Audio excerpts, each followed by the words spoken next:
Hey there, everybody. Thanks for joining me for another one-man review. Today I'll be taking a look at the second volume of the comic magazine Anthology boxes. This is edited by Stephen Ingram and put out by ThirdBear Press. So what I normally do with the anthologies, just go through and show you like a spread from each artist. The first artist here is Shri Gunasekara, I believe is how you pronounce the name. This story is a story just about the ability, I guess, to love everyone and everything around you. It's an ability I definitely don't have, or a mind state that is impossible for me to enter. But I'm very envious of it. It sounds like life would be quite a bit better if you could approach the world this way. And I particularly like this page here because I think it gets that idea of being in love with everyone, not like romantically or you're lusting after them or everything, but just the ability to find everyone around you special and amazing and worthy of love. And that's represented really well here by having so many panels, and each one's just a little zoom in on like something about the person that's lovable. And the character, the narrator, is saying, I love the way you ask questions. I love your face that you pull when you get annoyed, like those little observations about people and things that make them unique and special and individual. I think this is a really good way to represent that. So yeah, especially impressed with this page and this sequence out of this short by Shri Gunasekara. One of my favorite pieces in the first one was the Southside Cash Money Concept Club in the first issue of Boxes. Luckily, that feature returns with the artist-writer Mark Brady. What I really liked about this one is the premise. I think it's a really interesting premise for a story, an interesting reason for characters to come together, and that is they get together and they're coming up with ideas for a product that they could make that could make them rich, basically. And then the like catch for each one of them, kind of, not the punchline, but the format for each one of these is that then the characters talk about all the ways that it could go wrong and why they wouldn't be able to use that idea. So I think that's a really interesting challenge to set yourself as a writer, to come up with a product and then debunk the idea. It's a really interesting way to get to know the different characters and the personalities. So it's a setup I really like, and I'll be checking around online to see if this is an online comic or something, because I really quite enjoy it, and it would be even more interesting, I think, to see how the characters develop through time in such a limited constraint. That's really interesting to me from a writing standpoint. There's a nice little fantastical piece here by Manon Wright. I really like the color combinations in this one. The art's a little simple, but I think it would benefit quite a bit if it was done in a physical material. Like, I know Tori makes a lot of like fantasy art like this with the mermaids and things, and I've been watching her play with that, and having the physicality of the materials adds a lot of charm to it. Like this kind of fantastical imagery, it just seems so flat with the computer coloring, especially given that this is one where you have like this siren mermaid creature and a sunken pirate ship. I think it would be really interesting to see this done with watercolors or something like that. And I think a lot of the color combinations that the artist is using here would be bolstered by the richness of the material effects, and that would make the art like really interesting, because the compositions and everything are all there. They just feel a little empty or flat compared to what it could be for a story like this. Something I've been thinking about a lot lately is how the material choices one makes informs the narrative choices and just the feeling for the reader. I think the default to the digital is something that people need to start getting over. We've been down that lane for too long. There's usually a couple essays in these books, which is interesting. They're usually by a writer kind of talking about their own practice, which is an interesting way to do it. So I haven't found them particularly informative, just because for me it's not the type of thing that I'm interested in. But I think a lot of people would benefit from these essays where people are sharing their thoughts on their own like private practice or whatever. This one is particularly interesting. It's by Michael Torrens, and this is someone who would like to be making comics but is limited to being a writer because of a disability that keeps them from being able to draw.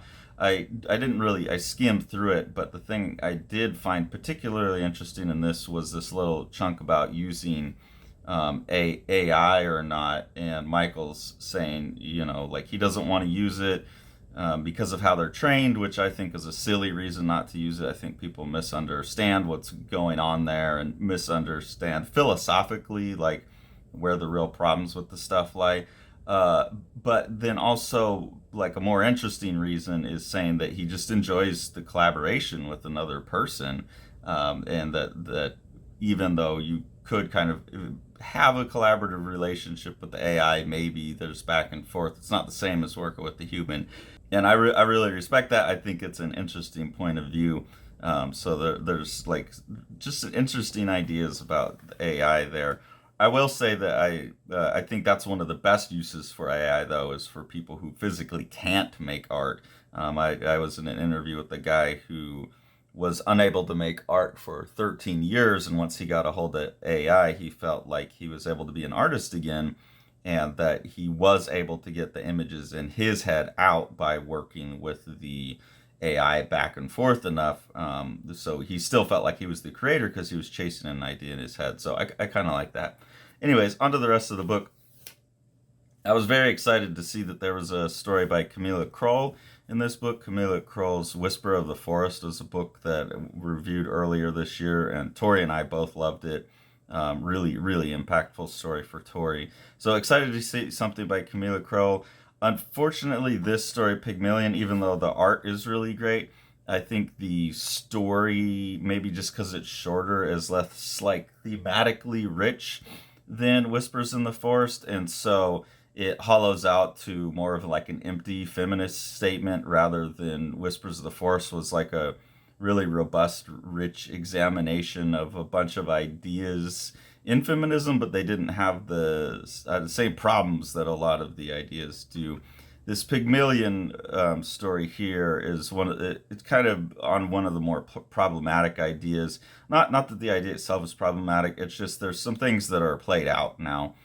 So this is Pygmalion, and you have this whole story where this woman's looking forward to going and doing some art, and they bring her in and get set up for her. She thinks she's going to paint, and then really she's just the model, and you have all these monsters glaring at her. So it's obviously just a story about the male gaze.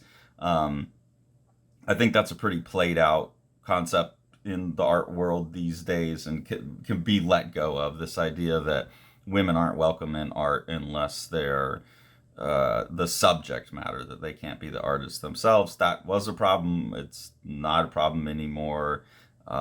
Every museum and every gallery is like going out of their way to make shows for women. It's the opposite. It's harder for men to get shows now because the agenda is to rectify the errors of the past. I can also tell you from a teaching standpoint that I teach for two places. I teach for a place in California and then the place where I live in Alabama. When I lived in California and was teaching for this place in person, I can tell you that at that school we had about 8 or 9 drawing classes running with 30 to 35 students in them a piece, because we had the general school population involved in there. So we had a better mix of male and female, but it was still predominantly female students in the drawing classes, even in a class where everyone was taking it just as a general ed requirement. And then in Alabama, where I teach, where it's not a general ed requirement, so we're getting small classes, 5 to 10 students. It's very rare that I have any male students at all, and if I do, it's usually one, and they're definitely the outsider in the classroom. So this just doesn't resonate with my experience of the art world anymore, and therefore comes across as just like a silly story to tell. Whereas Whispers in the Forest had a lot of those same feminist standpoints, but they seem updated to like how the world actually works today and understanding the complications of them. So I think it was just a space limitation. But anyways, really cool to see another piece by Kamila, because I think she's a really great artist. And I think, the Whispers of the Forest shows she has so much maturity in her writing that if you give her more space, then you'll get a really thoughtful piece. This story here, Out at the Birds by Julie Campbell, is a second piece by an artist who was in the first volume. In the first volume of boxes, Julie Campbell's work looked like it was done digitally, but was trying to recreate the look of ink washes, and it didn't come across so well. It was very mushy looking. Whereas this story, dealing with the just simple line art and then some flat spot colors to get the grays and adding a little bit of warmth to the grays and stuff, I think is really, really smart. It's really beautiful, and this is an artist who both of the stories about bird watching, so I really like that as a subject matter an artist can keep reporting about. Lots of reasons for beautiful images, but it's cool to see an artist grow so much, and a lot of that growth is just coming from like a taste standpoint of realizing that the material approach you took could be done better, and it shows here. This is a significantly better looking product, while the writing stays the same. So cool, and I would hope that if there's a Boxes 3 that we would see something else from Julie Campbell and see how else this artist has grown. There's a little short story by Cath Garvey about like getting ready for a date and kind of, I don't know, being strange and trashy. Not really my thing, but like fun little art. The reason I even learned about boxes and the reason I bought this anthology is because Gareth Brookes, who's an artist that I've been obsessively following over the last couple of years, someone who I think is really at the forefront of what comics could be, and someone, like I was talking earlier in this review about materiality, someone who is pushing materiality in comics to the limit, someone who always chooses strange materials to make their art out of, and then that material always has some kind of relevance to the point of the story as well, which is very, very sophisticated. Gareth wrote an essay here about another artist, Mousy Duff, and so it was Gareth who was promoting this book, and he had an essay, and that's why I went and got both of these books.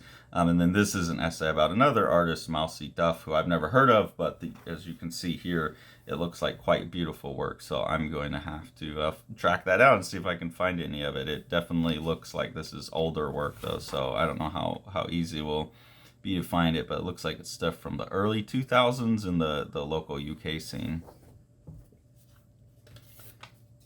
A piece here by Kai Dillon. Some cool stuff going on compositionally, I think, and some of the effects that are gotten here. I don't know if this is real materials or done with the computer, but I like some of the effects. The actual drawing itself is a little clumsy and kind of a poetic little thing, but I think this is someone who has some really interesting ideas, and as they get better, that, like with the surface finish, all of the structural stuff underneath is already really interesting. Another return artist from Volume 1, but working with a different feature. In Volume 1, there's a series of stories about Captain Ishmael. This is just its own self-contained story. This is by Enrico Ariis, and this is a story about a woman who's up in a spaceship off on a mission, and her lover back on Earth has obviously died because it's been so long relatively.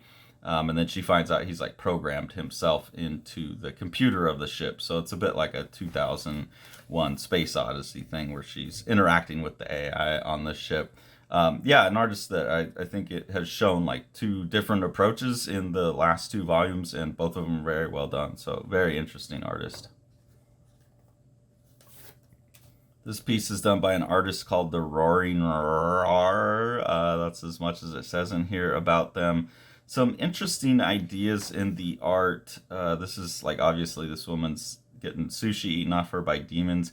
There's some interesting stuff going on where the artist is choosing to do like gray printed, just kind of like flat, at the 300 or 600 DPI, so you can't really see the dots, so it looks like a smooth tone.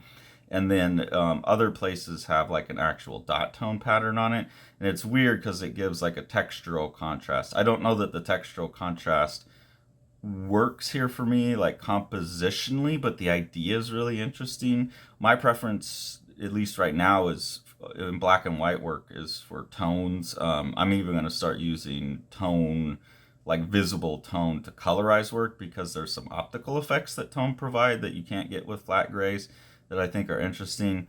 But I think the combination of the two can be interesting. I think it's played out well better on this spread than here, but it's an interesting idea, at least, that you can choose which one of those you want and balance them against each other compositionally.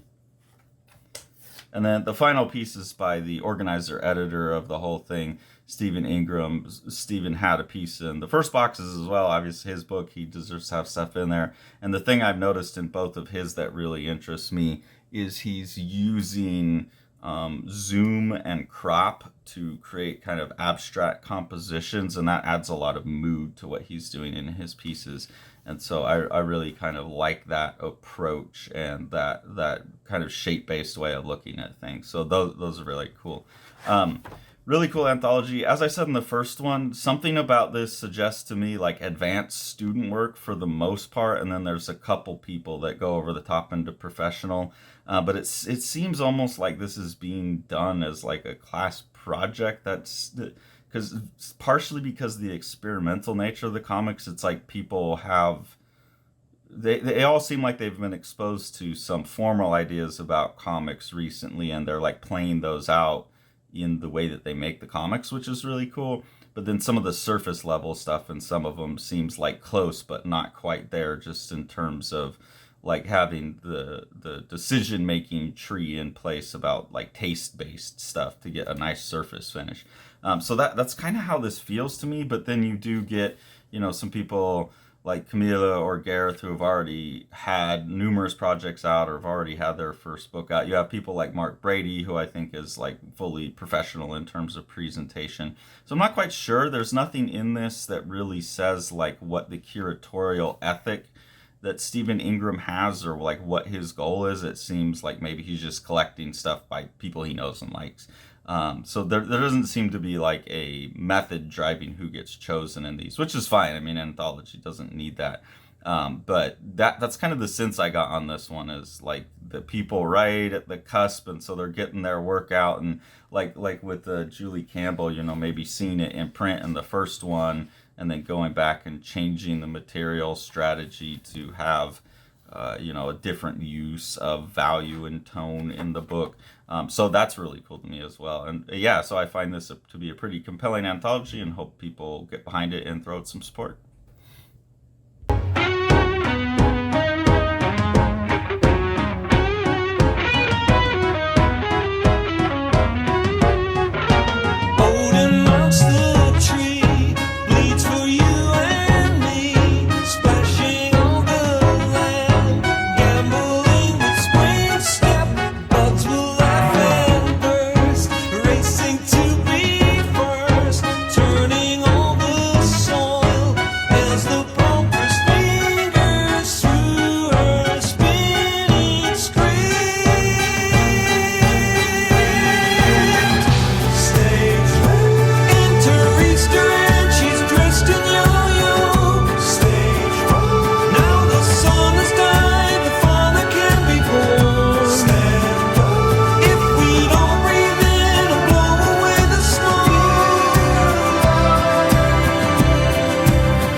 Easter.